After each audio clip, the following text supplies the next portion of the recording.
We acknowledge the First Nations people as the traditional custodians of this land, waters and culture. We pay our respects to elders past, present and emerging. We record this podcast on the land of the Boonwurrung and Wurundjeri people of the Kulin Nation. Always was, always will be. Our pre-recorded episode is about the crazy holiday season.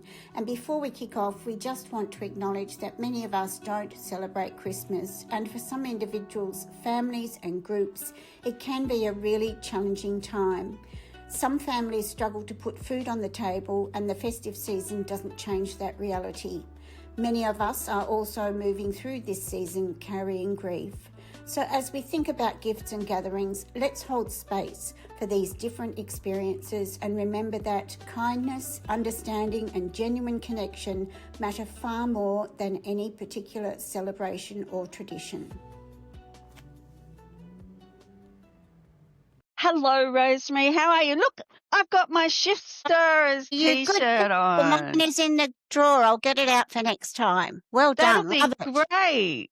That'd be lovely. We don't have to wear them everywhere, like I wear it walking around the street. I got Mark one too. So yeah, he's wearing it as well. And we've given them to Adam, who was a guest of ours, and to Amy. So every guest that comes on will be getting a Shift Stirrers T-shirt. That's welcome fantastic. to our 4th episode.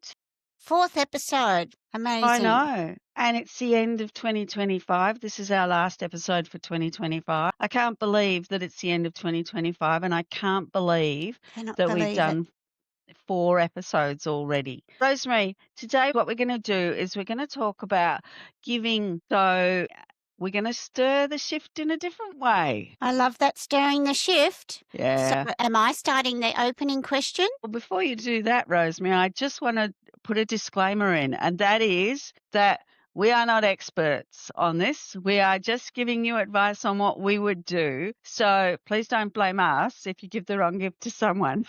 All right. Okay, Rosemary, fire away. Okay, we're going to go through lots of things today: giving, receiving, philanthropy and goals. But let's start with the big question. What do you actually want from an artist point of view? From my point of view, I can't go past a good gift voucher. I'm not talking about like a generic gift voucher that's a no-thought gift voucher, but I actually like the idea of getting a specific gift voucher for a store that I would use to buy supplies from, either an art store or a ceramics store. So that's me. If not, if I get a gift that's handmade, I'm very, very happy with a handmade gift. And I also like to support local artists. So if somebody buys me a gift from a craft or art market that's been handmade by someone else, I am absolutely over the moon. So things that are no's. I don't want generic art supplies. No. You've just bought a paintbrush, but you don't know what sort of paintbrush I use. Yeah. Don't give me cheap ceramic tools. They don't work for me. And I don't like unsolicited advice books. Mind you, I do like a coffee table book. I'm a fan of a good coffee table book. Usually I like anatomy books from my art side, and I love stories about other ceramicists. And as I said, I want something that doesn't take up too much space in my studio. So what about you, Rosemary? What do you think you should buy an artist? Yeah. So I was just going to say, so I won't buy you on a book on how to make ceramics. For me, look, I love your idea of books about art. There's a beautiful book Alain de Botton from the School of Life has called Art as Therapy. And he's also got some podcasts. One I think I heard was What is Art For? So that's the School of Life. But I love your coffee table book idea. There are some beautiful ones, and they're great to have. And then practically, I know, Michelle, aprons are good for people like you, and ceramicists have dry hands, so they might want hand cream. But for the studio, I love a pot plant or anything that's kind to the studio. For example, I love a beautiful cup for tea with some mixed different types of teas. Now, professional development is a good one for artists to pay for a course, but let them pick the course, and then magazine subscriptions and maybe a membership to a gallery for a year. Artists are hard workers and they need to be fit, and especially for work like yours, Michelle, so sometimes a massage is nice. But do be careful of beauty products like hand creams if they've got plastic beads in them. That's not good for the environment. And otherwise, great. There's a couple more things here. Photography sessions. So you're a photographer and I need one. So you could gift me a morning in your studio with my beautiful art. You could take some images. Please come and use my skateboard ramp, I'd love to do that, Rosemary.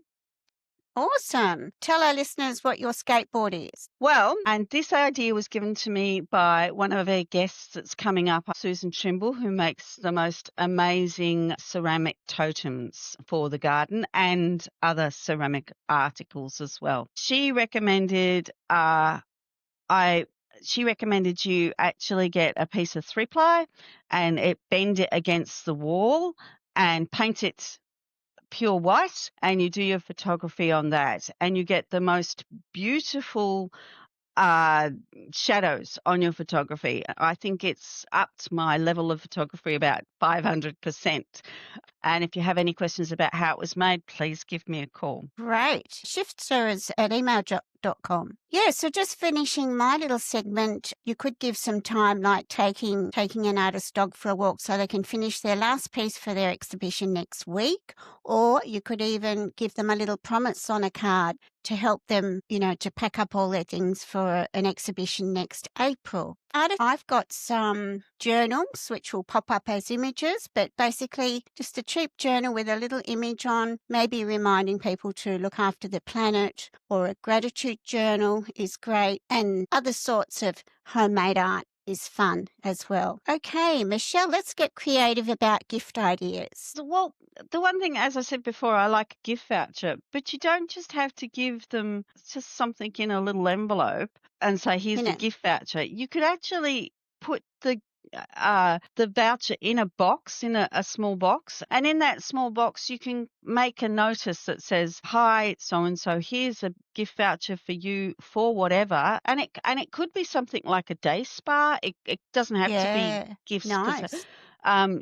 Artists work really hard and don't take the time to spoil themselves a lot. So you could cut that up like it's a jigsaw puzzle and then put it together and then the gift voucher could be right underneath. So that they're actually getting a present, because I think that's why people don't like gift vouchers, because it's just handed out in a card, where if it's wrapped up like a present, it can be quite nice. Or you could do the traditional, where you put the box inside the box inside the box. That's another good one. So fun. I'd also like to talk about things that, how you wrap your presents. And that is, use recyclable or compostable stickers. And Rosemary, you know more about that. So I just want to get you to tell us about those recyclable stickers. Yes, well, the stickers that are on your fruit, when you compost your fruit, the stickers will still be there because they're not compostable. So you can buy stickers that are compostable and not so much plastic. I really do value the wrapping process, and I think it really makes a gift if it's just very simple,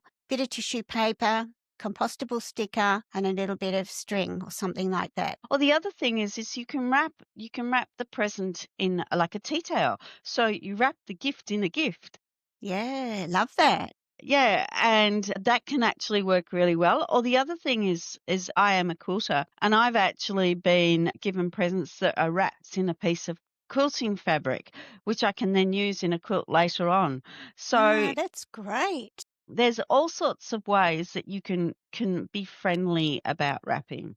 And you can recycle your wrapping paper. So always remember to recycle your wrapping paper. Okay, Rosemary. So now we're going to do the rapid fire. And this is where we ask each other 3 questions and we have to answer very quickly. First one is, most thoughtful gift you received as an artist? Okay, I got off my family a massive art easel. It's really big. It's really big and it's really heavy. But It's the best art easel. I can put really big canvases on it. I use it all the time. It's now covered in paint, but it's got good memories to it. So that's the best artist gift I've ever received. Worst gift you received as an artist? Box of pencils that were pencils I would never use. I hope that person doesn't remember that. Gift you never give us another artist? Box of pencils are done. Okay, Rosemary, my time. Okay, the most thoughtful gift you've been received as an artist. I got a gift to do an art course. Lovely. Worst gift. Well, probably beauty products because they're not so good for the planet. And a gift you'd never give another artist. Well, I'd never give another artist something of mine that's really large that they'd have to find a wall for while I'm still their friend. So you'd only ever give it to them when they weren't your friend anymore? You never know. You might win the Archibald one day and every piece that's Will become valuable. Will become valuable. Never forget. Now we're on to philanthropy and giving back. I'm sure that you all have your favourite charities that you do donate money to, and this is not about making you stop doing that. This is about non-dollar value gifts. This is giving your time. And Rosemary, I'm going to let you start talking about that. People can get creative about giving. So, as you said, Michelle, time. So some might donate time to teach. Others might donate pieces of art for fundraising. And I heard of that recently. Someone donated a piece of their art and people bidded for it. Michelle, do you think there is pressure for artists to constantly donate work? Don't think, maybe if you are a very famous artist, there is, but I think there isn't for people who like us. Like artisans like us. Yes. I often donate my creations to the Red Cross and let them sell them so that they can raise money for useful things within this world. That is fantastic. It's at the moment. So that is actually donating something that's beautiful for them. Mm-hmm. I love that. Yeah, so other creative ways might be teaching or, teaching groups. Contact your local aged care and run a little card creativity workshop. And Michelle, with your business background, would you see a way that someone that has financial knowledge like you do to help charities? Is that possibility? So for example, you can donate your time to, I've worked for a charity previously where I had to check their customer list and make sure it was up to date and all the details on that customer list were up to date. I've reconciled accounts for charities as well and given financial advice having looked at their books. So there is things in that area that you can give to. Right. So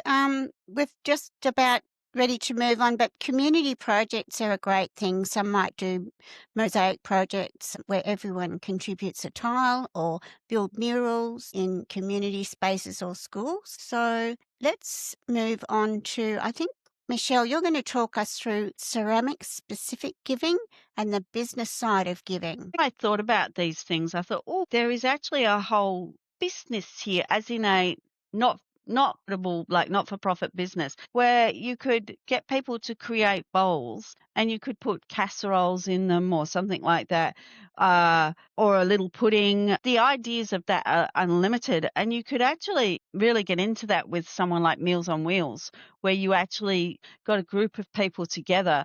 You all created a few little ceramic bowls and you put things in for Meals on Wheels, and so that the person that's getting the Meals on Wheels is also getting a gift at the same time, because there are a lot of lonely people around.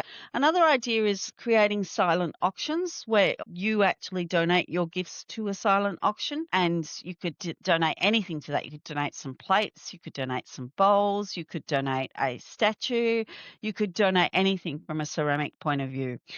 From a business side, I actually looked this up. If you've donated something, you can have it recognised as a donation under tax law, but it can only be at the market value of that donation at that point in time. Right, that makes sense. And I would always recommend donating to causes that are close to your heart.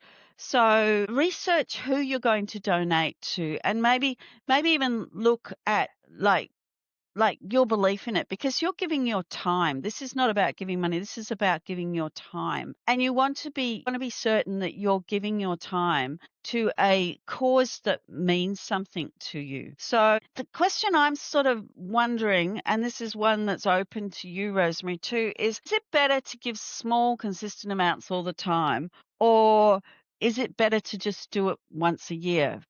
I've got two views on this, because I do donate my creations to the Red Cross, and I collect them throughout a certain period of time and then donate them. And they're not seconds, they're all firsts that I donate. Yeah, that's love.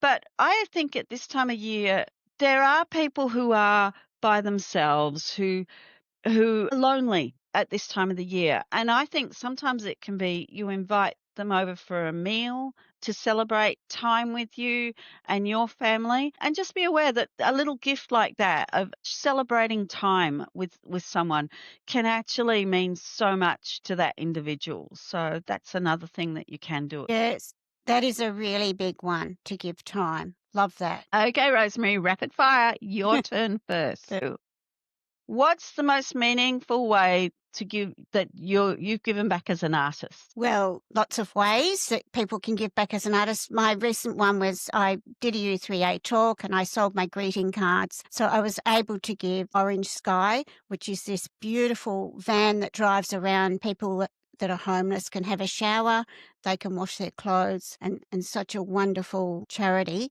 And I do donate to them quite often. Beautiful. That's beautiful. And what would you encourage listeners to do? I've got nothing for that, because I think people will know what they need, but probably maybe connect. I think for those that are lonely, they do need to connect. And I like your idea of giving someone some listening time. What does giving feed your creative practice? I think it lifts your spirit, and it's a lovely thing to do. Right, over to you.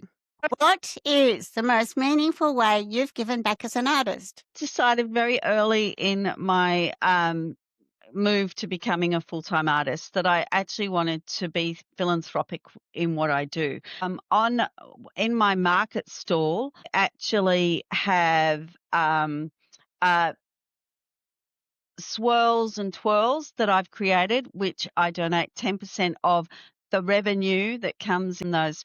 Right. What would you encourage listeners to do? I actually think time Time is precious, but it's precious for other people. Even if you know a young mum who's got children and hasn't had a date night with her husband for a long time because she's got little children, maybe offer to actually babysit the children one night. Lots of things, just little things mean a lot to people. Giving somebody time to have a bath can actually be nice too. So yeah. And how does giving back feed your creative practice? I think it makes me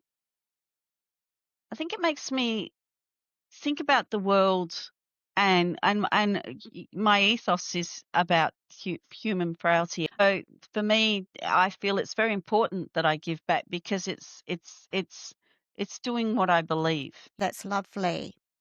Thinking, Michelle, we're on to our third segment, and we're going quite well, I think. You're going to take us through 2026 goals and New Year's resolutions and some of your goal structures. And we've talked about how you've morphed some of your learnings into this wonderful chart you're going to show us. Let's acknowledge where it originally came from. Okay, so I've read a lot of motivational and goal books throughout my life, because I've been setting goals for myself since I was in my 20s. This was a book that actually really resonated with me, and it's called The Winner's Bible. The name of the gentleman who wrote the book I will put in the notes with a link to his book. And he works on a wheel of life, which is basically, as you can see in my chart, my life goals are set in that wheel. So I've got my core values of my life in the middle, and then around the edges I've got that circle of goals, because each of your goals in each area of your life links to other things in your life. My core values align to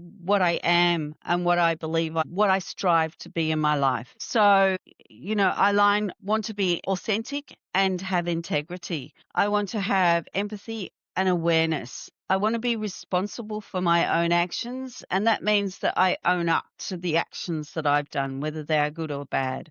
I am curious and listen to my intuition about life, have a conviction, and I like to empower my ideas, and I dare to dream. So I like to have visions, and I am audacious in my visions. So that's my how I set out my goals, and I have shown this to other people in the past, and it's a good way for looking at your goals. Each to his own.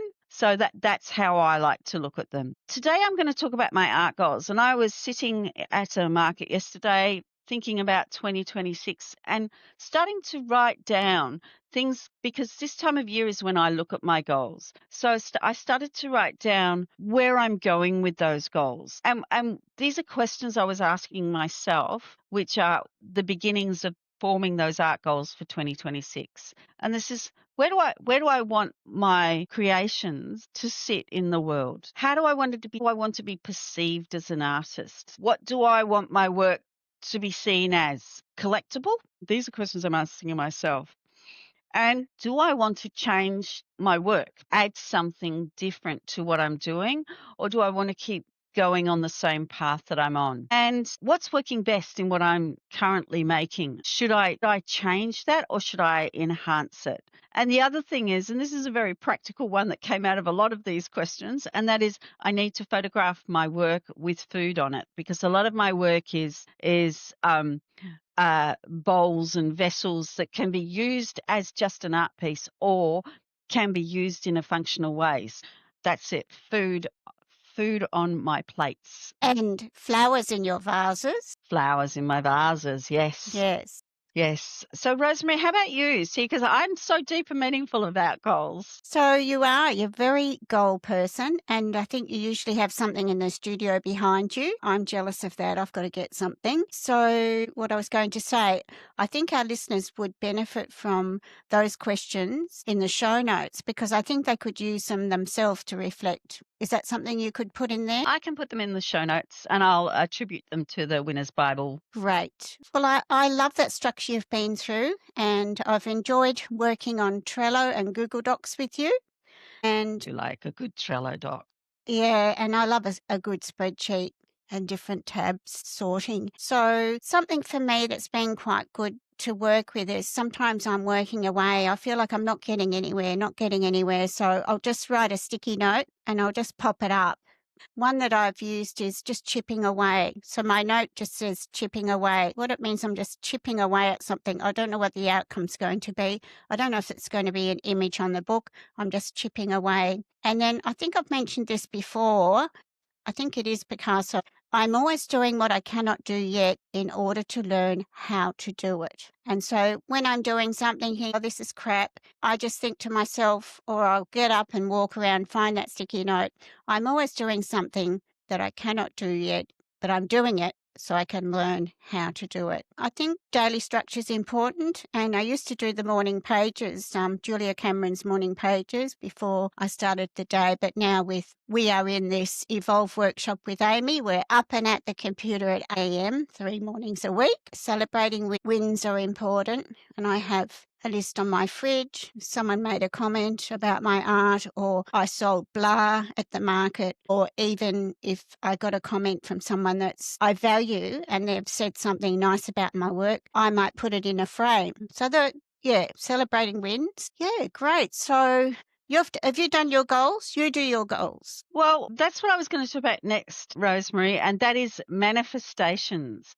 Yeah. Which is saying your goals out aloud, your big picture goals for the year. And there's something magic about saying it's like it puts it inside you that you actually do it. So my big manifestations for 2026 are to have at least one solo exhibition, to enter competitions, and to apply for grants to work within the community on my art, and to get gallery representation, and to get my website, more traffic to my website, because my website's up and running, but I want to get more traffic to my website.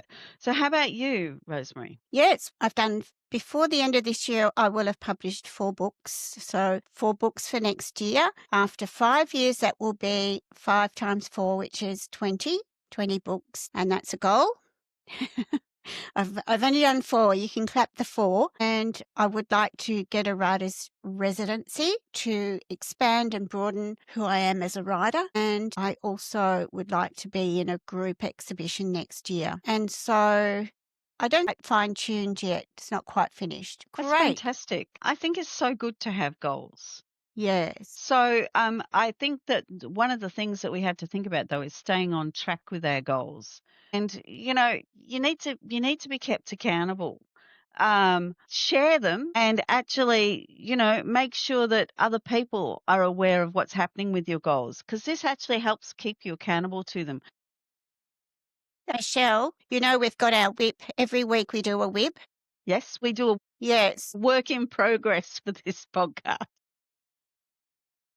One of our items on the whip is continuous improvement. What could we have done better? And I'm going to add, how are you travelling with your goals, so that we can check in with each other. Accountable. Yeah, that's a good idea. I'll pop that on when we finish. And I think you need to give yourself permission to pivot. So for those of you who actually listened to our first podcast, I'd entered for an application to the Warrandyte Heidi exhibition for pottery in 2026, and I didn't get in.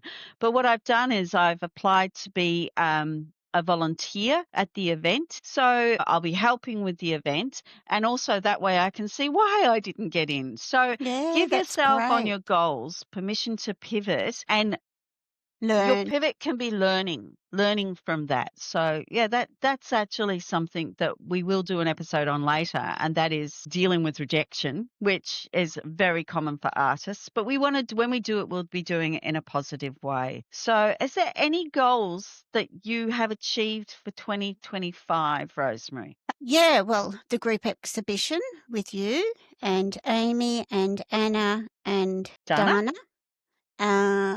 And my three books that I don't think I knew how many books I was going to do, but yeah, 3 books that are up, and I've got a 4th coming up before the end of the year. I think doing the mentorship's been a great thing to stick to. Turn up every 3 days a week at 8 a.m. in the morning. Over to you.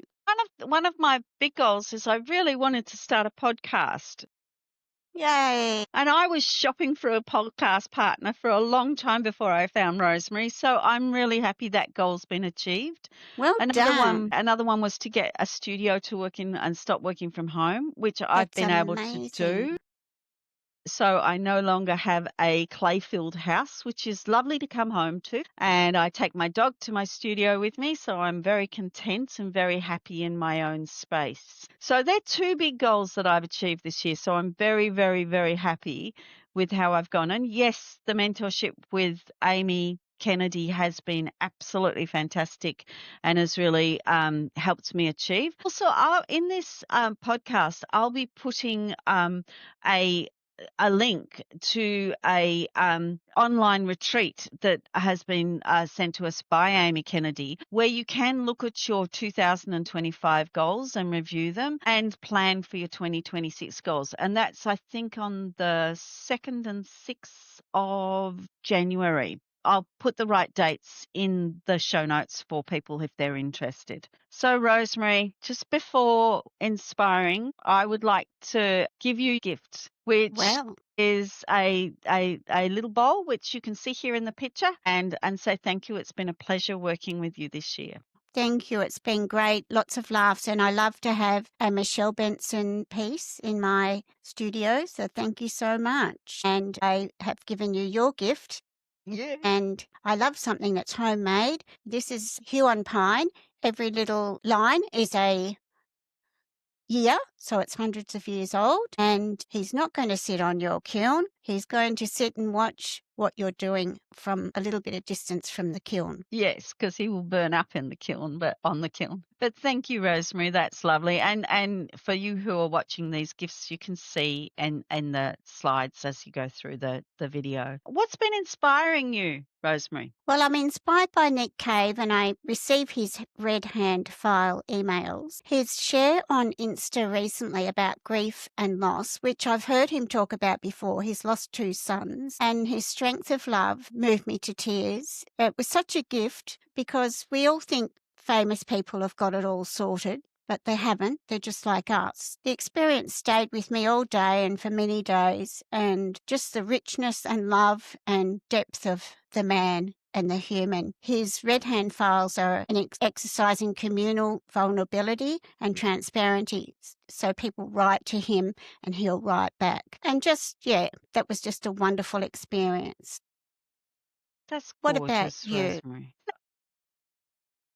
I'm inspired by people who bring joy into the world, even in the saddest of circumstances, and manage to create happiness for others when it doesn't feel like there should be any happiness. Those people who are out there doing things for other people selflessly are making me feel joy in the saddest of circumstances. So, yeah, That's that's what's beautiful too. inspiring me at the moment. That's beautiful. Well, I'm really looking forward to next year with you, Michelle. We've got so many great guests coming up. Yes, we have. We've got Amelia Black, who is well known within the ceramics world, and we're really looking forward to her story. We've got Susan Trimble, who is an artist we were speaking about earlier. And we've also got Kath from Rose Street Market, whose transition has been from a research scientist to being a